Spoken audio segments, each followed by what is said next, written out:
Hi, I'm Ksenia Turkova. Thanks for watching my channel. Let's talk about the Kakhovka Dam and the narratives around it. And let me start with a new meme that is very popular now on Ukrainian social media. You probably heard that in Egypt and Hurghada, a shark literally ate a Russian tourist on the public beach in front of everybody. Although it's a horrible incident and what happened is terrifying, Ukrainians reacted to that story with a dark humor. So the meme I'm talking about says, it's not clear what really happened. The shark and the tourist are trading accusations. It's hard to say who is responsible for the incident. End of quote.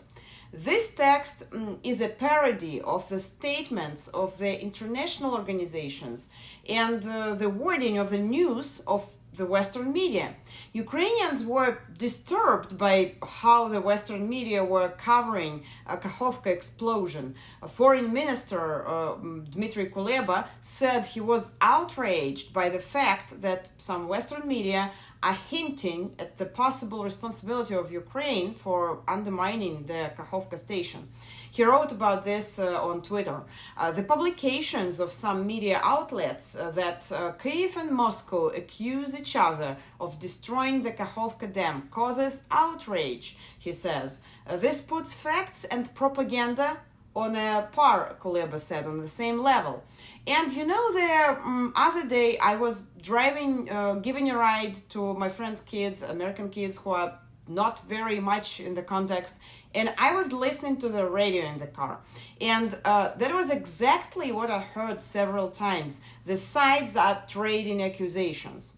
I thought about those kids and imagined myself on their place. Again, being not very much in the context, because I'm a kid, I would think that there is some conflict between two countries, but there is no victim and no aggressor. There's just two equal sides.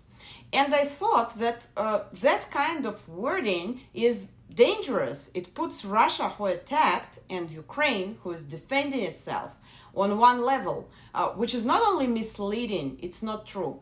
In other words, in that sentence, the sides are trading accusations, there is no clarity who is the invader and who is the victim.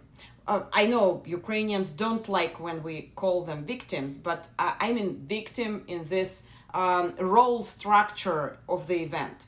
The thing is that Russia is not a side, and what is happening in Ukraine is not a conflict, it's an aggression.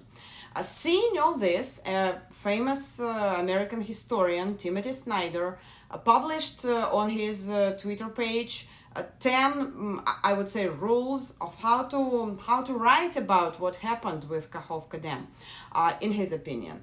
And I'm not going, of course, to quote all 10. You can easily find them on Twitter. But I'd like to point out the most important things. Quote, citing Russian claims next to Ukrainian claims is unfair to the Ukrainians, Timothy Snyder says.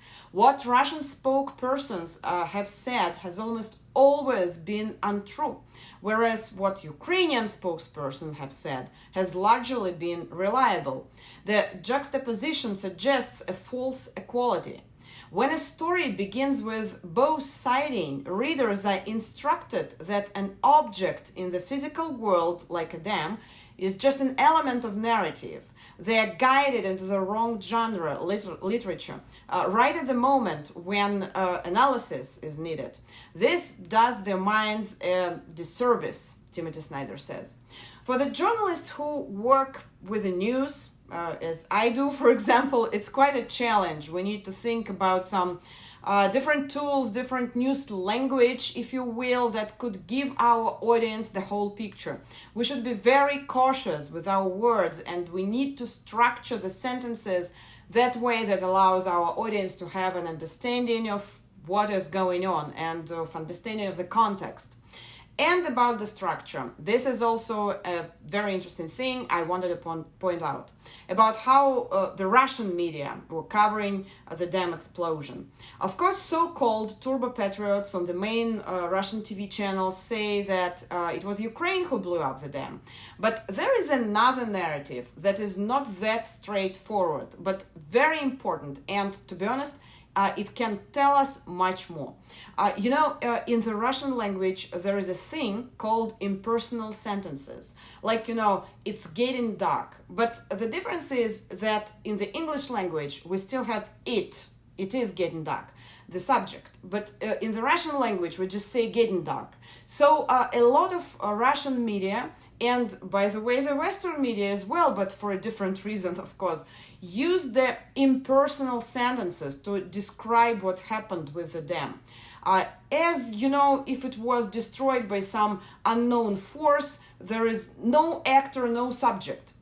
They also use, Russian media, the word tragedy or the word incident or emergency, and those words are also pretty impersonal. When they say that the city was flooded as a result of a tragic incident or emergency, there is no responsible.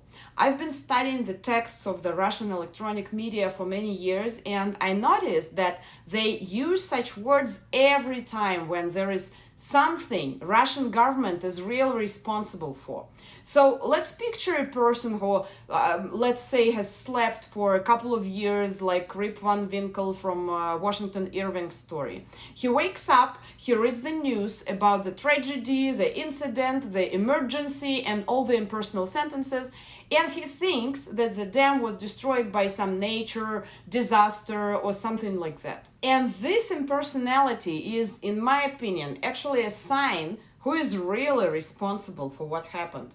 As for the Western media and the American media in particular, in 3 days we saw the evolution from the representing both sides equally to some sort of impersonality, and finally to the articulated position that let us know who is the victim and who is the aggressor.